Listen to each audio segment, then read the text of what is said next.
Hello, my fellow cigar smokers, and welcome to Smokers Pod.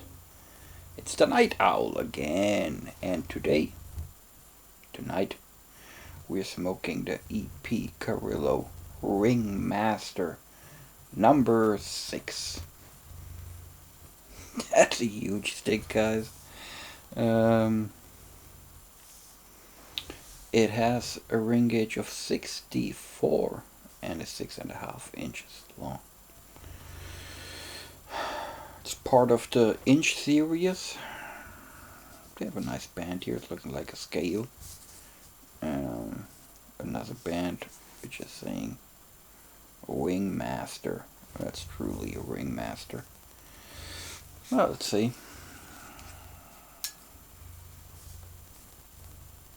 You know, the first thing I noticed is a little bit soft at the foot, but otherwise it's looking good. Almost nothing when you're smelling at it.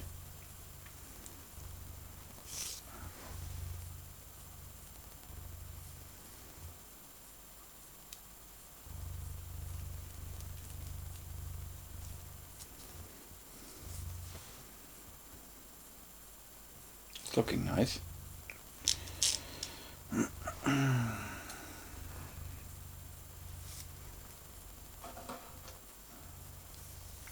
The cold war.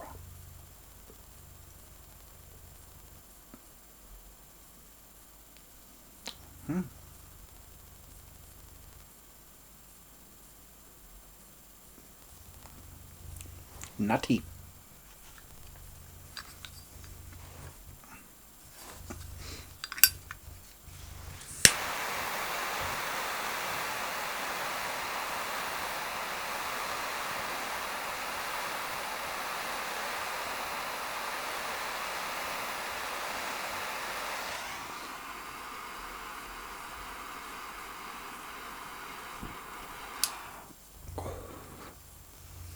You know, guys,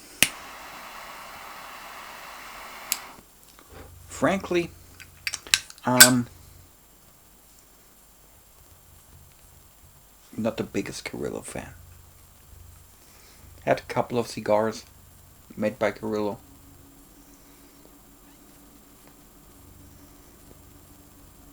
And they were all like okay cigars. So really nothing, not a single Carrillo series that like made it to my daily smoke, or even cigars that I would like to smoke more often.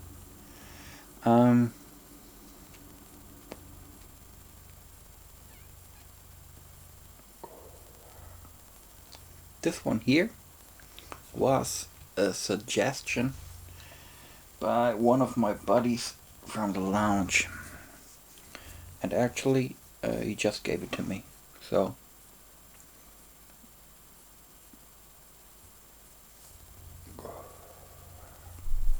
of course we will give it a try.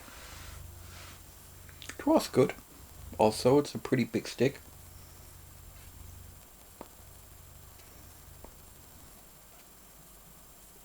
Puro Nicaragua. And man, I mean, you know, it's like you can't complain about construction or something. They're all looking good, but it's just, man, it's like drinking Coke or Pepsi, you know.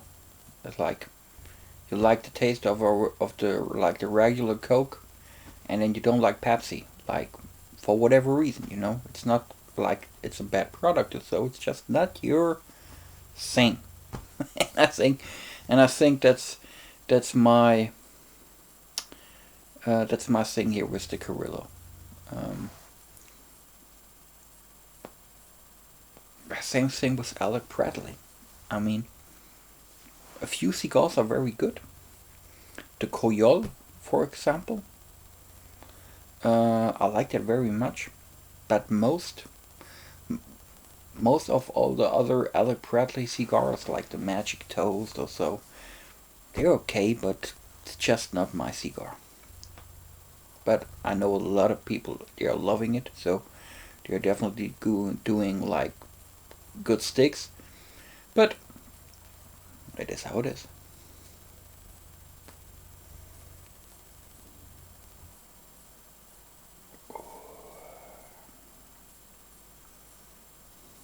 It was a crazy week, guys. Crazy.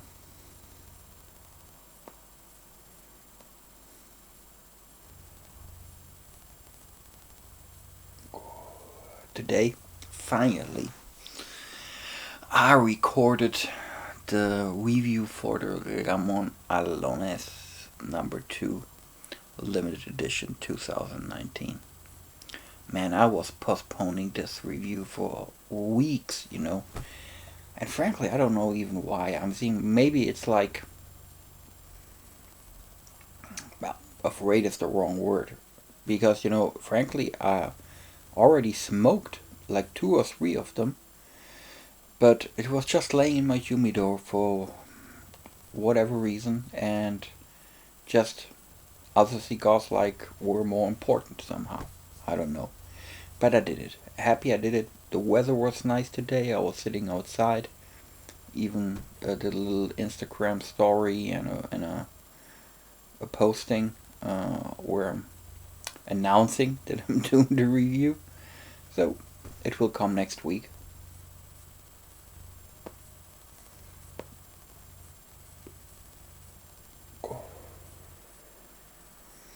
And then I think, we like covered almost all the Cuban limiteds from 2019, except the Querosé. Probably already mentioned it.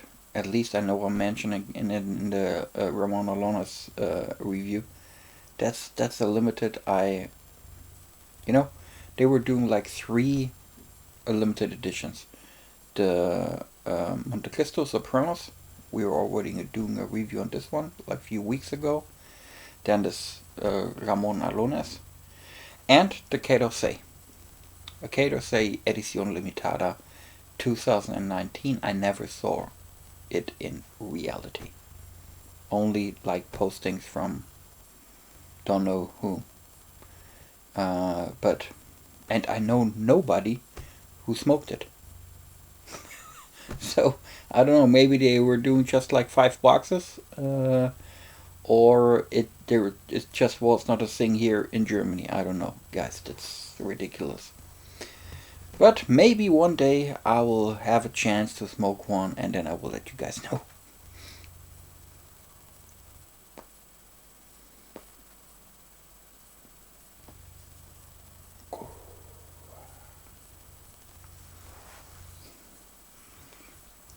I had such a funny call this morning.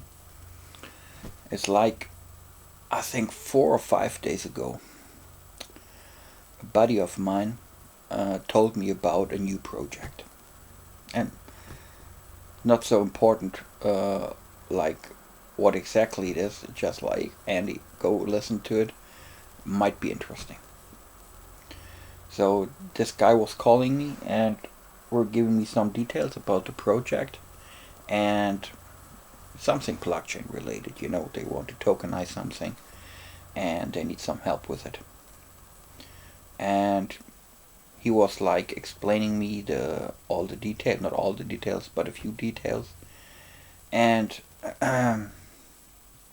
of course he mentioned what great project it is and it will what kind of success it will be, and how much money there is behind that project, and like very popular investors are going to jump in and all this bullshit marketing blah blah. I heard it 100 times and like 99% of it it's just blah blah blah, and they will never deliver.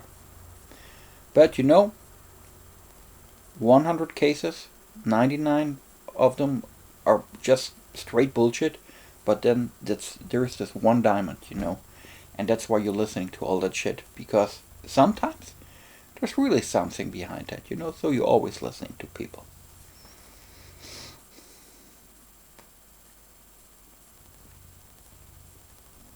So I listened to it.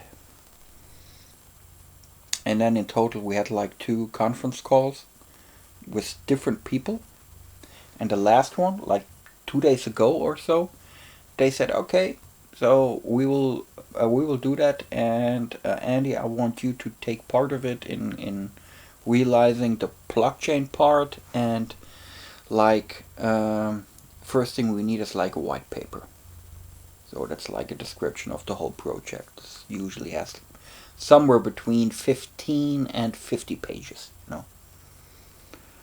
And I thought, I mean, I can do that, but because up to that point it was just like, never met these people in person, you know. We just had like 2 conversations, and I said, okay, but you know, you need to deliver some information in order to that I can write something, you know. And up to that point, never mentioned uh, what budget they have and so on. But they were not like mentioning like 100 times how important they are, and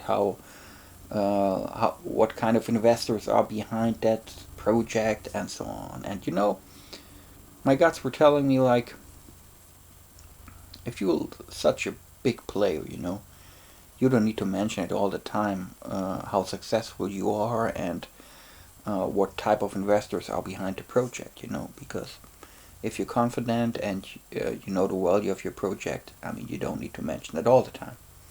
But we all know some people are just need to do that, so fine. So the last call we had before that one, this morning, was like, okay, you need to deliver information that I can start with something. And of course, we still need to talk about compensation, you know. Yeah. So he called this morning and said, okay, hi Annie, how you doing? Doing good. So, about that white paper. I said, yes. You know, we still need that, and we want you to do it. And there was this undertone that like he's suggesting that I have to be happy that I can be a part of that project, you know. So like this.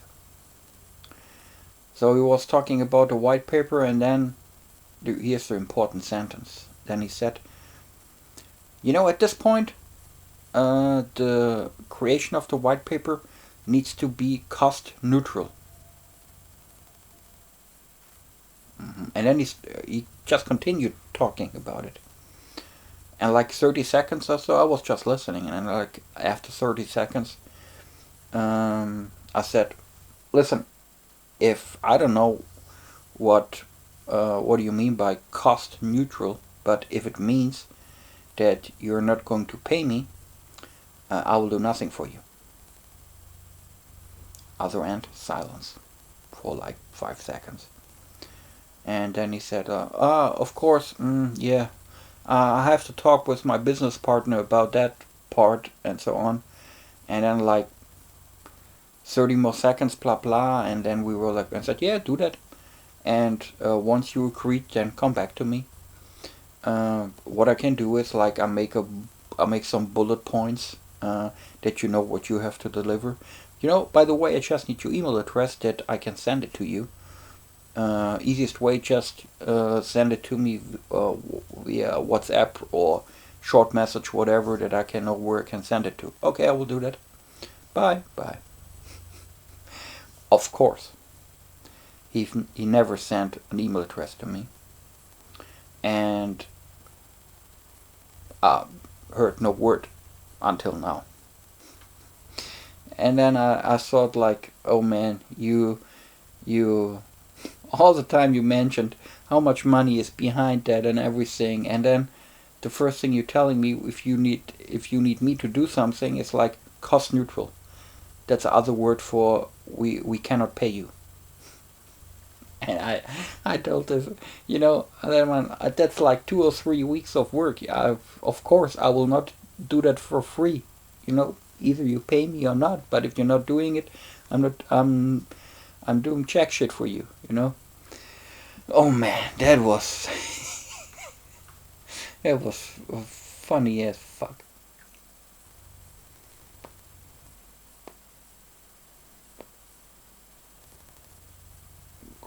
And lately, I had the impression that a lot of people are like this, you know. They they're just talking. They're never doing something. They're just talking. But if it's time to deliver, they they're not putting their shit on the table, you know. They're just talking, just like big mouths, you know, and nothing behind it. I hate that shit really. I'm too old for playing around with people like this that are not willing to do their part of the job, you know. Really they expecting you to work for free, you know, just because the project is so cool and it will be so successful and it will bring money and you can have shares of the company and this and that. Nothing will happen, you know, nothing. And I'm so happy that I'm really not. I don't depend on these people, you know, because that would be a catastrophe.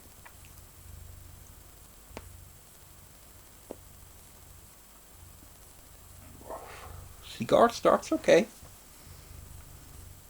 Burn is okay. Ashes looking really good. Smoke output could be a little bit better, but it's okay.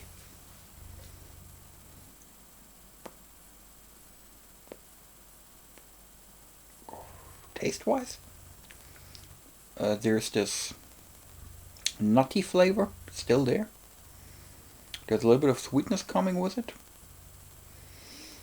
And I have like something that reminds me of milk. It's crazy, but more the sweetness of milk, not the milk flavor itself. Um, you know, when you're drinking like a hot milk or something, there's a sweetness that's coming along with it, and that's in a cigar.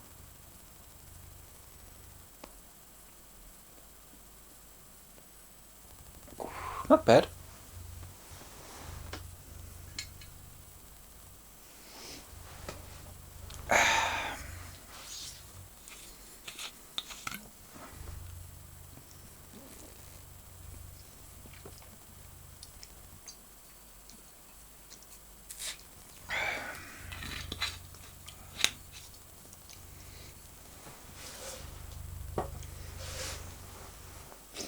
Oh, guys, what do we always do? The night owl, drinking a whiskey. I still have here my good old friend, the Peaky Blinder decanter, and in there is, of course, the Lafroy quarter cask. Still not empty. I think I don't drink enough whiskey because that decanter is still half full.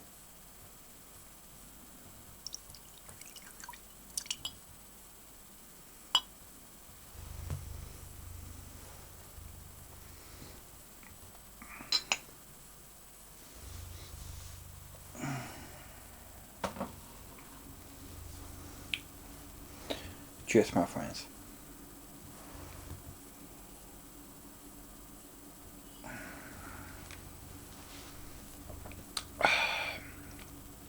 Nice. The salty, smoky flavor. A good contrast to that cigar that is dominated by nutty and sweet flavors. Like that.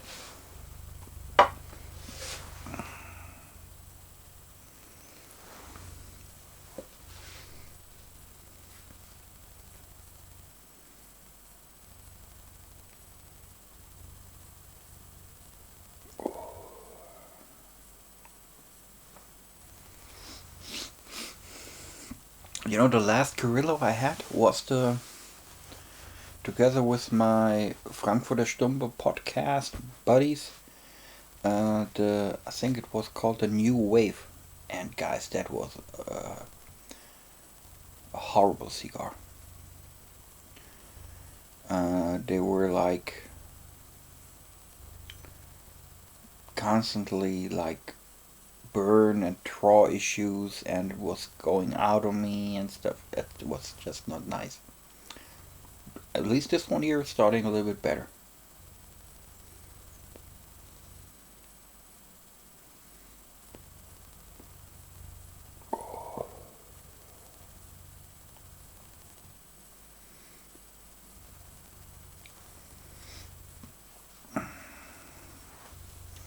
So we were doing the Ramon Alones number 2 review. I recorded the Cohiba Behica 52 review that will come this Friday. Finally. Also like the Ramon Alones, that was a review that I was postponing a couple of times. But in case of the Behica, I was... You know, there was one that was not in the box I bought. I had it like in the humidor for 3 years or so easily. And it's, I don't know.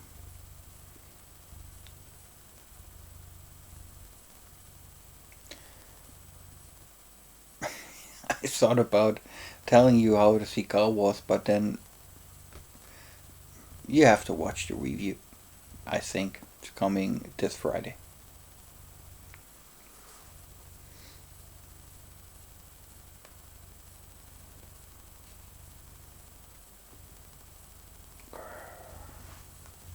As you know, we're also doing like a lot of stuff on Instagram. And lately, guys, I don't know what happened, but let me show you something.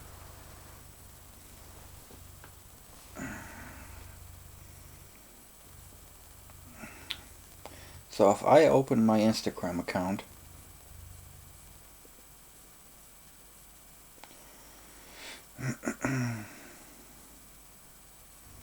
and if I'm going like to the messages,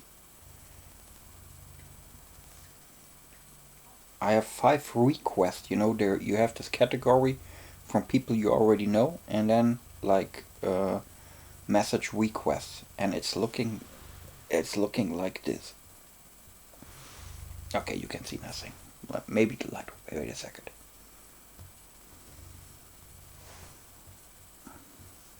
It's looking like this.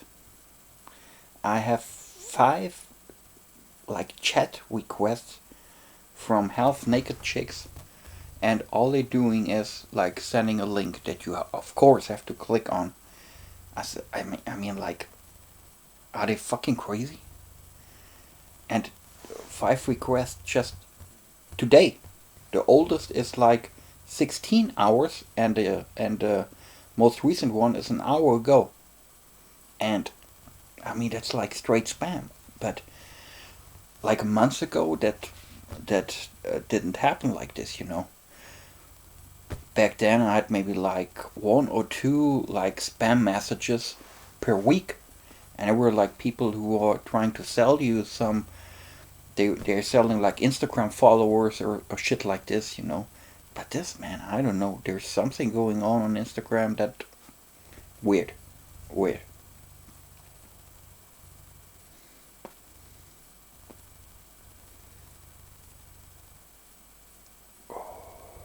Oh, there's a funny Instagram story. It was already that happened like a while ago, but let me see if I can find the name. Oh, guys, man, that was hilarious.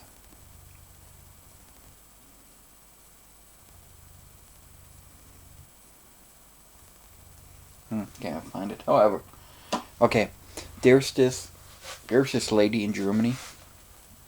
Don't know her name right now, but doesn't matter. She's like a fashion influencer. So what she's doing obviously is like showing her dresses and shoes and whatever, you know. I don't care if they're successful, cool, good for them. So this lady, like in their mid 20s, she has like, I don't know, 200,000 followers like this. And that happened a while ago, like before the lockdown and everything. And so she decided that she wants to stay in a hotel in, I think, in Hamburg, northern part of Germany. So she booked a room, or she tried to book a room. She called there and said, "Hey, I want to book the top-notch suite you have, and but you know what? I have a good deal for you. I'm not going to pay you, but I will mention your hotel on Instagram." And I mean, it was not like a motel where the room is like $20. That's like she wanted to have like the suite that is like $2,000 per day. For a week or so. And of course, the guy from the hotel said, "No, who are you?" "Well, I'm a big influencer on Instagram. I have like 200,000 followers. I will mention your hotel. That will help. It will help you a lot, And as a payment, I will get the room for free." And this hotel is like the hotel manager was then like doing a live session on Instagram and telling the whole world how stupid that lady is. It's not only that she requested that room for free, it was like the most natural thing in the world that of course they will give her the room for free because she's such an important influencer, like there's no question that they have to do that, And she was like totally upset as they refused to give her the room for free, And the manager, as I said, he was going like live on Instagram or a story or whatever, can't remember exactly, and just describing that whole situation and the phone call, and after that they were sending mails back and forth, and that was so ridiculous because that hotel like existed for, I don't know, man, like 150 years, and they were doing pretty good before Corona, and they said, "Well, I'm sorry, we don't need you, So I don't care if you have like 200,000 followers on Instagram or wherever, we're running a business here. So, and we offer something, and if you want to, if you're using our service, in this case, like living in one of our penthouse suites or whatever, you have to pay for it, There's no way that we'll give you that shit for free." But the most funniest thing was that this lady, this influencer, like she thought that's totally ridiculous that they were not giving the room for free. And that is like the same thing,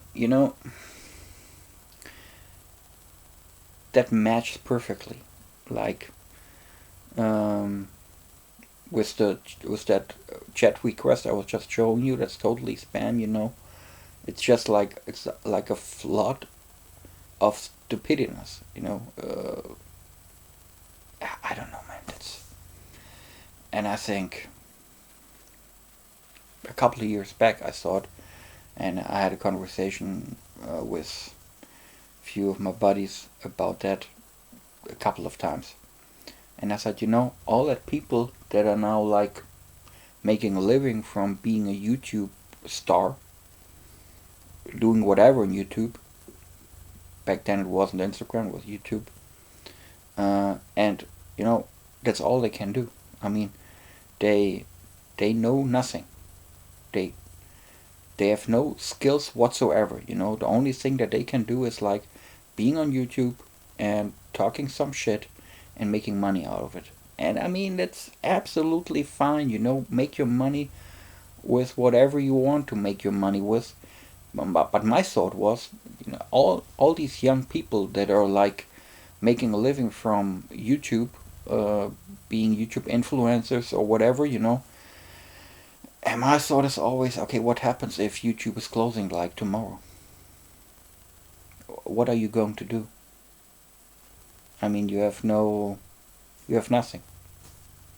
You've never done anything in your life with your hands or other than just making YouTube videos. And again, I mean, we're doing YouTube videos here too, but of course I'm getting not a single cent from nobody for them. We only have like a couple of hundred subscribers and so. But I mean, these people, like, obviously they have no plan B, you know. So it's the YouTube thing or the Instagram thing, you know, or whatever, TikTok, whatever, you know. And I say, man, I always think, man, if you're like a businessman, the first thing you know or you learn is you need a couple of things in order to make your business successful. If you depend only on one thing, in this case on YouTube or on Instagram, man, you will fail miserably sooner or later, because they changed their like terms and conditions or whatever, or they changing their monetizing strategy or whatever, you know. You're fucked. You're just fucked, you know. If that's your whole business plan, man, that's going to fail most of the time, you know. I mean, there's always like this 0.5% of people who are successful with their shit. Like, it's the same with when you're making like music, you know. Like 99% cannot live from making music, but there's this one guy, this one star that can live from it, but the rest no. And I mean, I always think that's. But maybe it had something to do with being young. It's a privilege of young people to be like not thinking about things and just doing it. And up to a specific point, that's absolutely cool and fine, because that's what you do when you're young. You know, you're not thinking about things; you're just doing it. You know, you're motivated and you have a lot of energy and you have like a vision and everything, and you're running behind and you want to fulfill that. That's absolutely cool. But sooner or later, you have to realize, okay, maybe just doing this one thing, that's not the real thing. You know, maybe you have to do something else. I don't know, man. Okay, too much philosophy for today.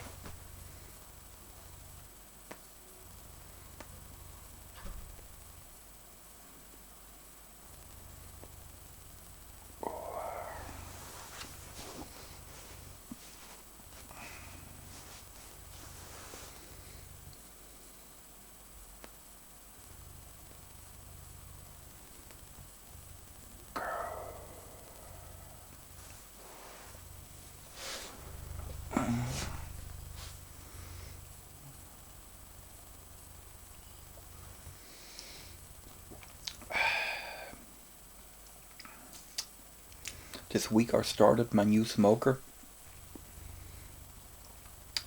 That's such a fun thing, yeah, guys. You would love it. It's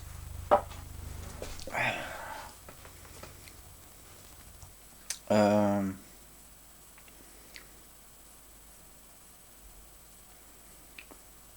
a couple of years ago, I thought like, if I'm ever going to dive a little bit deeper into that smoker thing, then it's like it's not a pellet smoker, it's a hardwood smoker. Um, and a couple of years ago, I thought, okay, if I'm ever going to take it seriously, like smoking things and stuff, that sort of smoker would be like perfect, you know. So a couple of weeks I just ordered that one. So, and it arrived like last week. I already was telling you the story about it, I think, in the last night owl or so. So, but a couple of days ago we had the first session. And I'm like, wow, I started, of course, with uh, baby pork ribs and chicken. And I started I don't know if you guys know that 3-2-1 method for doing ribs. It's like you're taking your ribs and you're putting it in the smoker for 3 hours just with the dry rub. And after the 3 hours, you putting it in foil for another 2 hours. And after the 2 hours, you're getting it out of the foil. You're putting your barbecue sauce on it, and then for another hour you leave it in the smoker. That's the 3-2-1 method, and that's like guaranteed. It's a no-brainer, you know. It works. So, of course, I started with ribs. It was a 3-2-1 method, and I used cherry and apple wood for smoking. And like after I was in the middle of the step number 2, so 3-2-1, and in the middle of step 2, I also put like a whole chicken in it. Just salt and pepper, nothing more. And if you ever smoked, you know chicken's not taking so long in comparison to pork meat. So after like 6 hours, the ribs were finished and the chicken was finished. And we were eating, and the ribs, man, they were like, holy shit, they were so good. You know that I opened the smoker and I wanted to flip the ribs after the step number 2. And I was like, when you're applying the barbecue sauce on the ribs, you know, on one side, I wanted to flip it to the other side in order to also like putting the barbecue sauce on the other side, and then they were already like falling apart, you know, just like moving a little bit, and the bones were already like the bones were in butter and not in meat, you know. And that was like, I was looking at it and I thought, holy shit, they will be great. So when after 6 hours, 2 buddies of mine were here, my family, we were eating the ribs, and they were like finger licking good, man. They were crazy, and they just adopted that cherry and apple wood flavor so perfectly. But you know, frankly, even better, the chicken, man, that was great, because the meat was already a little bit, had this red color that it's getting when you're smoking things, you know, and it has such an intense wood flavor. It was crazy, and I mean, like it's a lot of work, you know,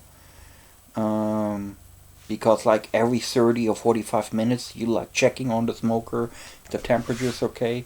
I mean, it's not like hard work. You're not standing in front of your smoker all the time, but like I said, so every 30, 45 minutes you're spending like 5 minutes and checking if everything is okay, or adjusting like more wood or whatever, you know. But the outcome was great.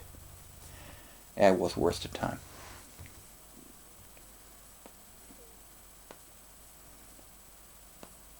Okay, I was talking too much, but man, okay, I'm not complaining right now because I was really talking too much, but so I don't know where my lighter is. I have to stop smoking. Somewhere behind the decanter.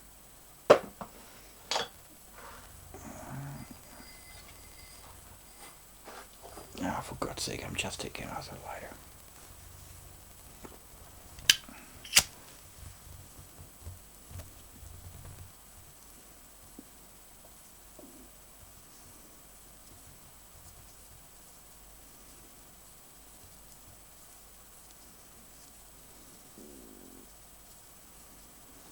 It's also doing the job.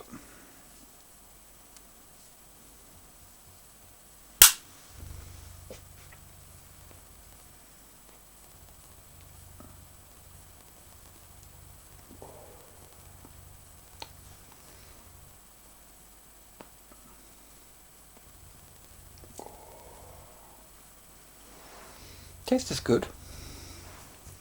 Not so happy with the ash here, see? It's like, I don't know. But the smoke output got better. You can see it here. You can see the smoke.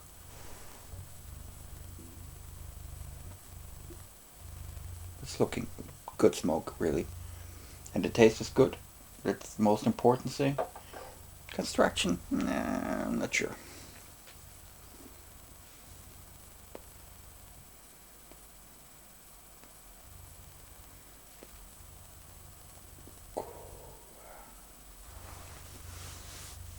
I was watching today, like, um, at this point, hi to Daniel, 505 Cigar review show. I was watching like the 3 last episodes I missed because as that week was kind of crazy. And then in one episode he mentioned also the postal service that I was talking initially in like the last night owl, that it sucks big time, you know. Back then I had like 3 shipments, 2 to the United States and 1 to Canada, and last week, by the time I was recording the night owl, not a single package arrived, you know. And I was like, oh man, they suck, you know. And Daniel said like the same thing, you know. Yeah, it's just they're failing miserably, you know. And what the good news is that 3 shipments, 2 arrived, 1 in Canada and 1 in the United States. Just 1 package that's going to the United States, unfortunately, to my buddy Ranch, Hard and Cigars. It's still not there, man. Still not there.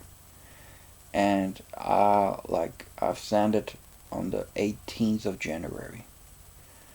And today, by the time I'm recording it, today is like the 28th of February.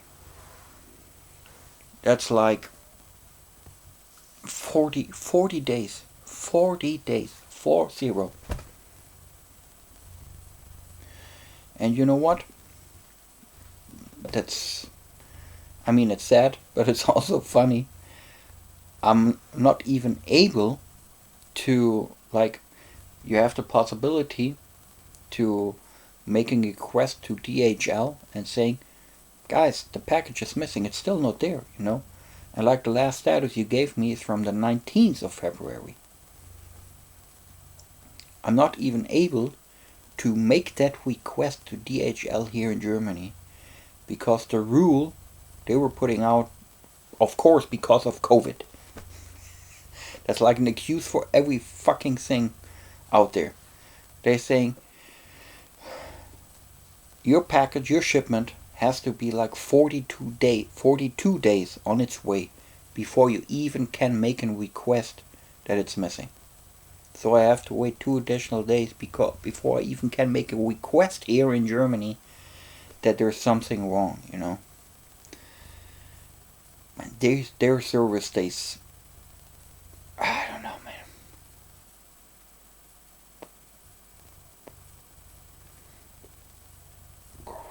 And Daniel said a pretty good thing. He said, like, in the future, like Amazon Logistics will take over all that shit, you know. Because their service, you can say whatever you want about Amazon. If you like it or not, whatever, you know. But they have their shit together, you know. It's working. I'm ordering my shit today, tomorrow it's here. And if it's not Amazon directly, one of their partners, it's like it's taking like 3 days, you know. I mean, I had shipments that were coming from Hong Kong to me here in Germany, and they were like 5 or 6 days on its way, you know. So, and now we have the shipment that's going from here to the United States, and it's 40 days already, and we have no clue where it is. No clue, because the last update was like 39 days ago.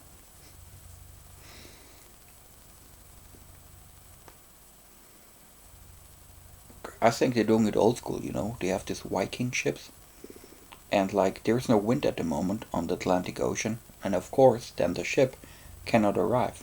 They're still like in nowhere. That's the only possibility. Ridiculous, guys. That's ridiculous.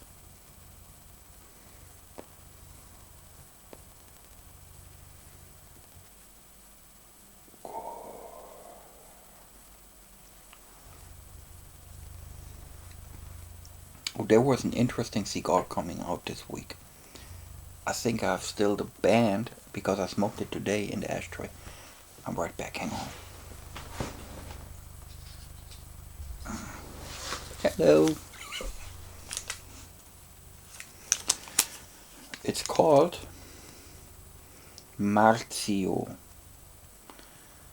It's coming from Italy, and probably that has some meaning, but I don't know what exactly. And the band itself reminded me a little bit of Camacho, you know, like the same style. That's cool, but here's the interesting thing. It's like €5 and I think 80 or 5.50, something like this. So pretty good price.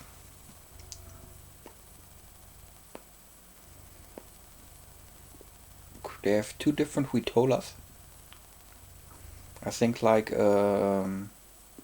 Corona Gordo, like this, and a Robusto. And on the bigger Vitola, they have just two tobaccos. A Kentucky tobacco that they are like, it's grown. They're growing the Kentucky tobacco in Italy. So 50% is the Italian Kentucky tobacco, and it's fire cured.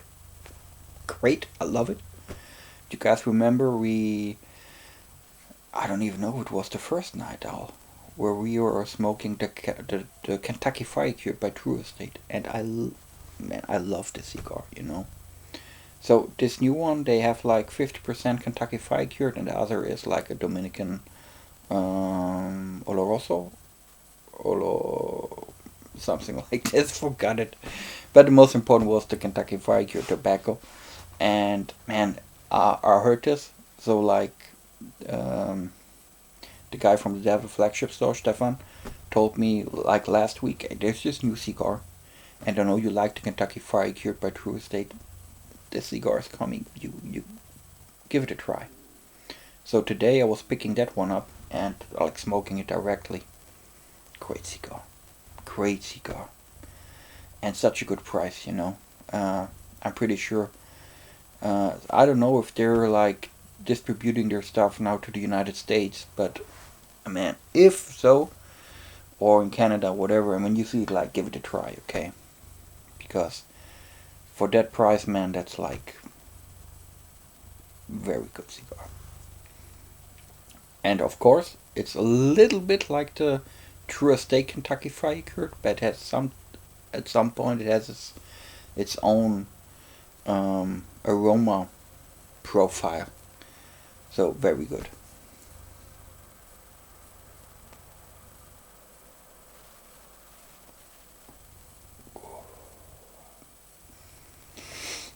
And of course, but you already saw the unboxing and the review. Hopefully, if not, check it out. The new Davidoff Winston Churchill Limited 2021. Fantastic cigar. Already fell in love with that one. Lovely.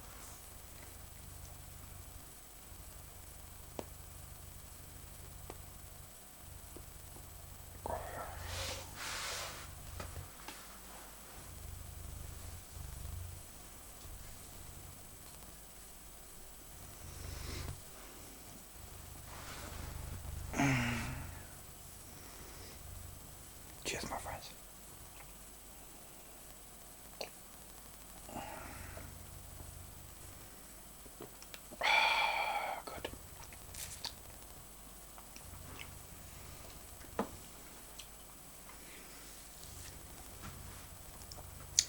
because the last cookie wisdoms episode, where I'm smoking a cigar and cracking up a fortune cookie and seeing what's inside. The last one, the first and the last one we were doing was with the Placencia Year of the Ox. A cigar that was not so good, but it was a fun episode because of the cookie wisdoms. And today I thought maybe it's time again to cracking up a fortune cookie and see what's inside.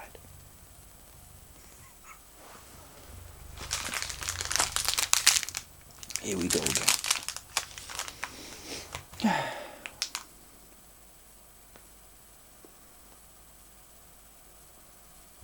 The cigar, you need some attention.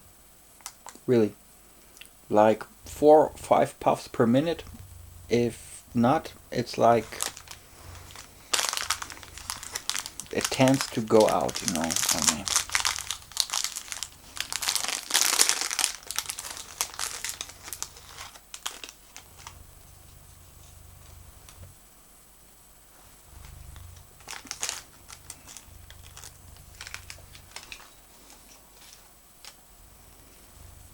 Let's see.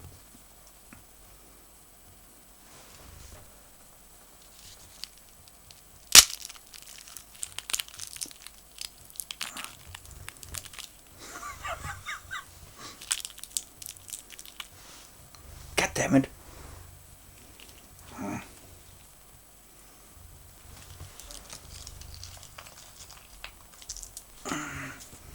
There we go.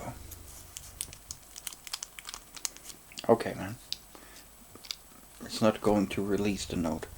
That already means something. I have to destroy it, I guess.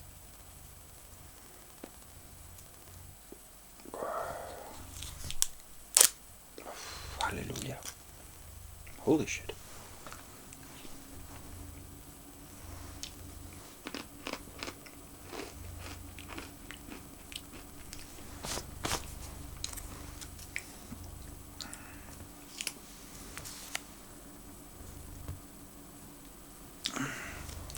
That was a very good focus.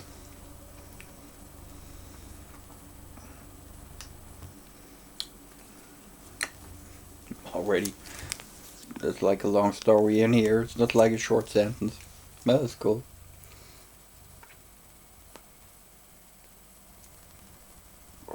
Okay, guys. You ready? What others think about you is their choice. What you think about yourself is your choice. Don't listen to what others say about you and your path. Listen to yourself. Your inner voice will show you the way. Be happy. Whoa, I guess that's like straightforward.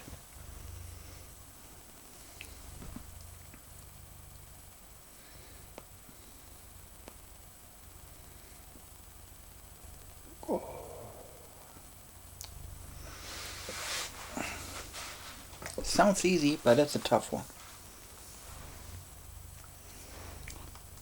The first sentence alone, like, what others think about you is their choice, of course. What you think about yourself is your choice. Don't listen what others say about you.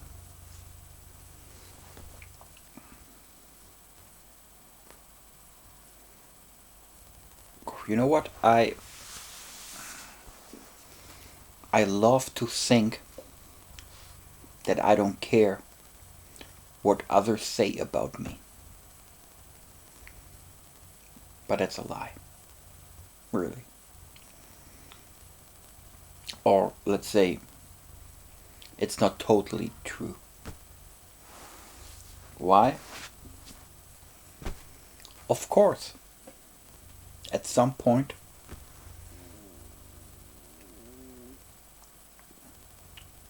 you listen to other people when they're talking about you, or when they're telling you something, what they think about you. And I think we have to split the groups, because there's this one group of people where you don't care, you know. And we all know a lot of people that are talking shit about you. And then, of course, it's like a good advice to say don't listen what they have to say. But then the other group, maybe from people where you are valuing their comments or their point of view or whatever, and that's a smart thing to listen to people, you know, because not always what you think about yourself is true. Maybe you're too confident with things, or maybe you have the wrong perspective, or you don't know all the facts and details. And so it's a good thing that when your friends or family, or in general people that you like, or where you think that their point of view is like important for you, yeah, of course you should listen to them, and you should value their comments, and taking into account that they maybe want the best for you, you know. Of course, man, all the other people that are just talking shit, forget about them, you know. It's not important.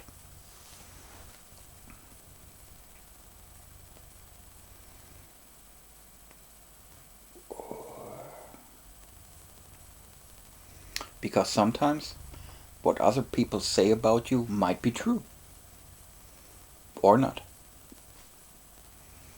And I think the most important part is that you learn to like know the difference between the two groups, you know. We all know, or I'm pretty sure, at least in my life, I had a lot of people where I thought they are friends, and then it turned out they are no friends.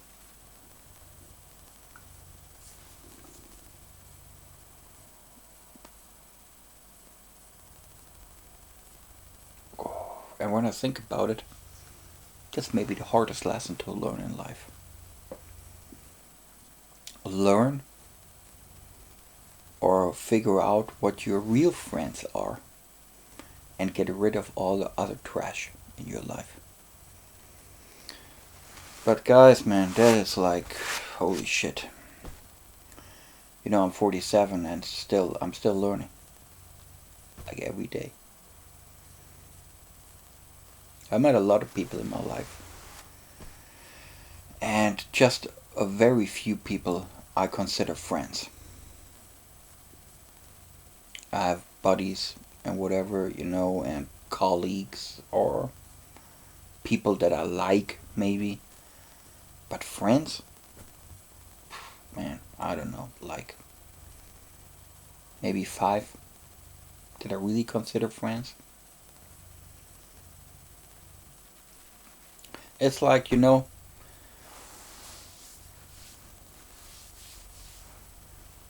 my oldest friend, like Ollie, I know him for over 40 years now. And that's like, you know, it's like when something happens in the middle of that's always a good example, you know. When something happens in the middle of the night, 2 a.m., and you're standing with somewhere and something happens, I can call him. He will be there. And the other way around, you know. And that's what I consider a friend. Just one example.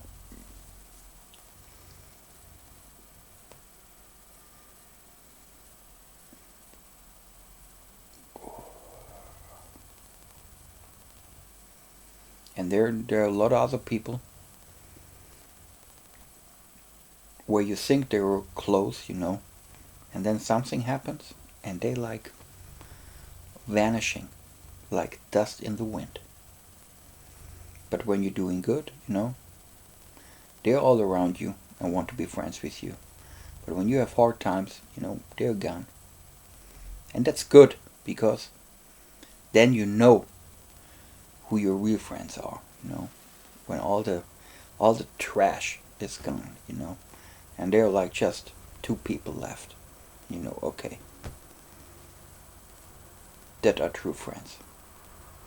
And when these people like talking about me or saying something, telling me their opinion, I listen.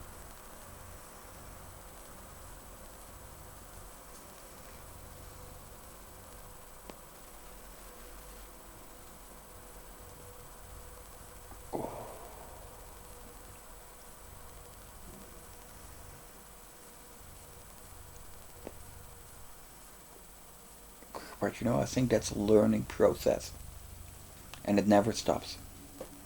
Really, I think it never stops. Like in like in 40 years from now, I will be 87, and there's still the same issue. Probably most of your friends will be dead by then, if you were still alive when you're 87. But man, assholes are all around, and they are everywhere. And no matter what time it's like, it was the same back. I was born 1973. I went to school like in the 80s, and there were a lot of assholes in my class, and they're still around, and they're assholes still.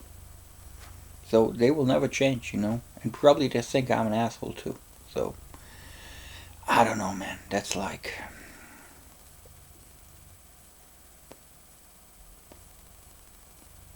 it's like finding your own way through life.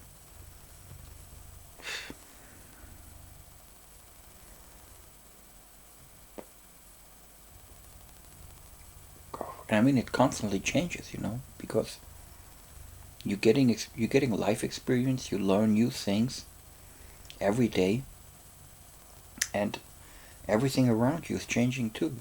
So it never stops. And I know nobody where the path through life was like straight. It's always going up and down, left and right. You have to adjust your thinking, your point of view. You have to reevaluate things. I think that's part of life, and a part of it is like listening what other people say and know the difference between the important group and the not so important group. Learn the difference between friends and trash, and there's far more trash around, far more trash out there than friends. I think the fact is most people are assholes. Really, you know, they're just a couple of people out there who are like friends and good people. That's sad, but I think that's the truth.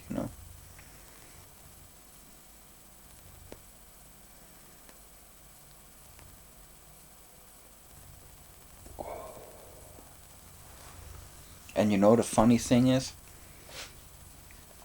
that, I mean, of course, nothing can beat like knowing people personally, like face to face and everything. But I think even nowadays, over a long distance, you can somehow figure out how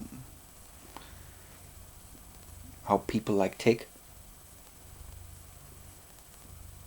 how people are. And frankly, I'm still I was born and raised in Frankfurt. I'm still in Frankfurt, and most of the people that were going to like went to school with me, they're still there. And a few people I see from time to time, but I don't care. That's like just small talk, like saying hello and goodbye. How's the weather? Good? Bad? I don't care. Cheers, see ya. And I don't care about these people, and they don't care about me, and that's totally cool. But now, just for example, so here on this YouTube thing, I've met a couple of people where I think not only that they are good people, but like that you have like a connection. Um,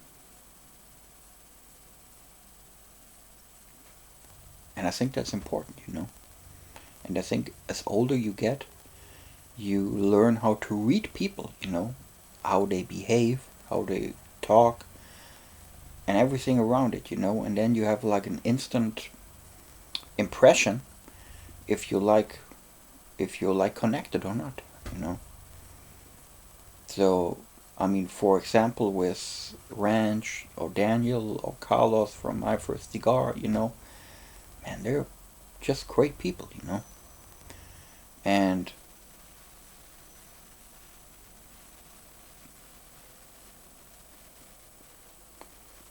it's like, I mean, that's on one point that's sad, but true that I care more about you guys than about a few people that I've known for like 30 years, that were going to school together with me.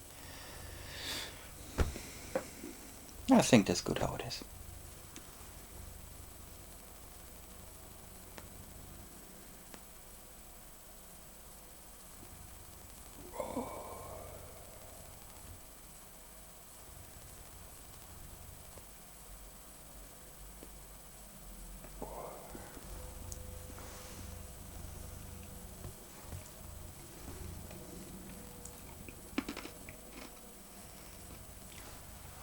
And of course, what always helps is a good whiskey, a good cigar. Shit.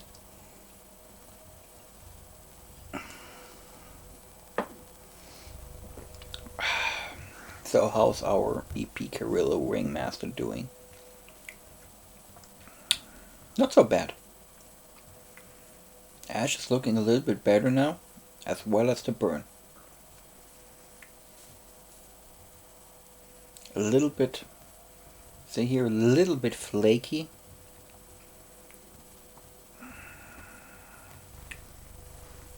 Focus low, but that's okay.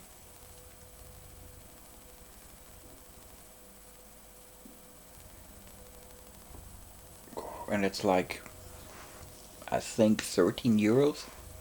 That's like $15. That's a lot of cigar for that price.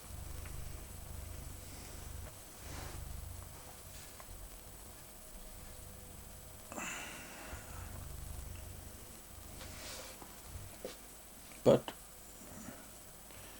slowly we're coming to an end here,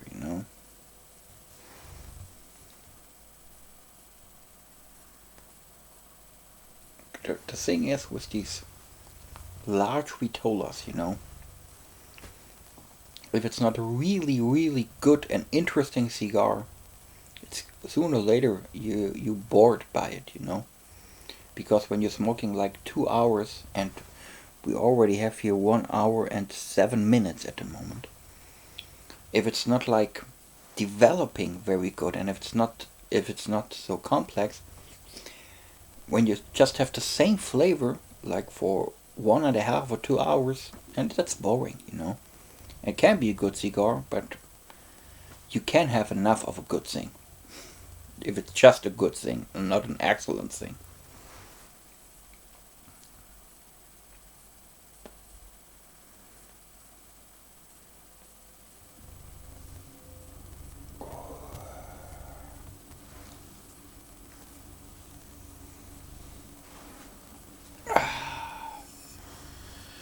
That cookie wisdom was that was tricky.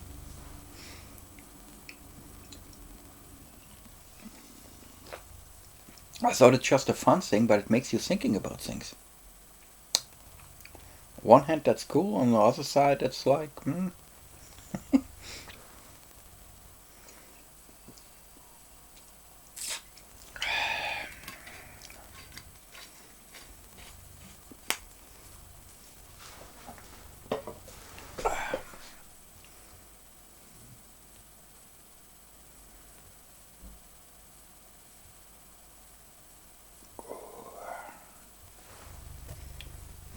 So the taste is really okay. Aroma is okay. Construction seems to be okay.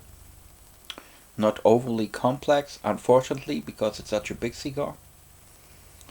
But that were all the okay and the good things.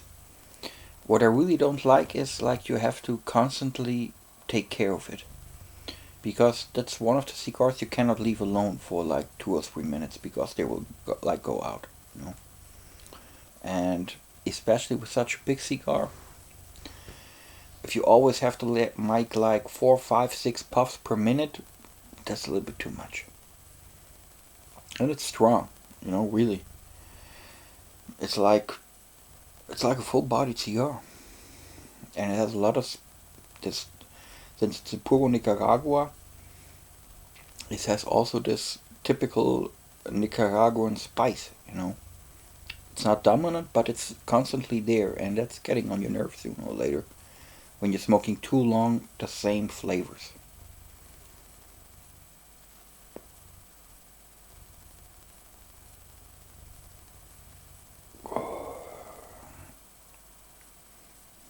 I think it's a good cigar, you know.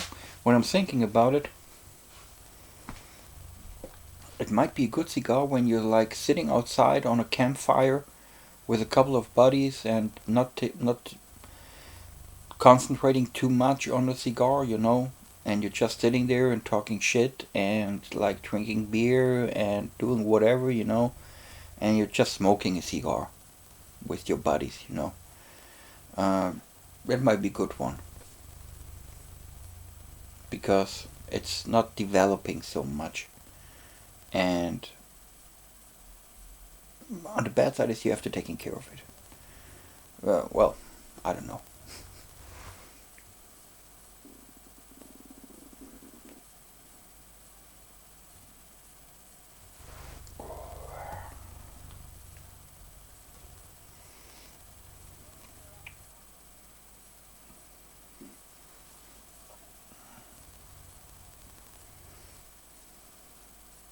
So before we coming to an end here, let us just recap what will happen the next couple of days.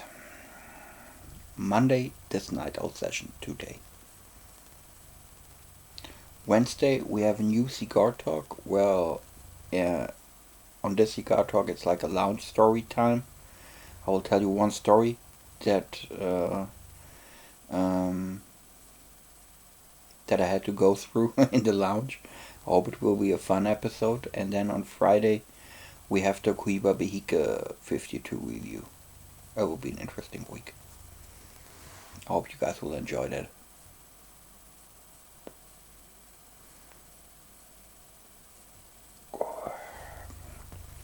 Okay, my friends. EP Carrillo Ringmaster number 6 Big Stick. It's like, okay. Not bad. I hope you enjoyed the night owl session tonight. I hope you can smoke a good cigar, and I hope that you can enjoy life. And I hope you already know the difference between good people and friends and the trash. I'm sure you do. Other than that, most importantly, stay safe and stay healthy, because I want to see all you guys here on the channel doing great things together, so stick to the plan. And the plan is staying alive. Have a good one, my friends. I wish you a good night, and I hope to see you around the smoker spot.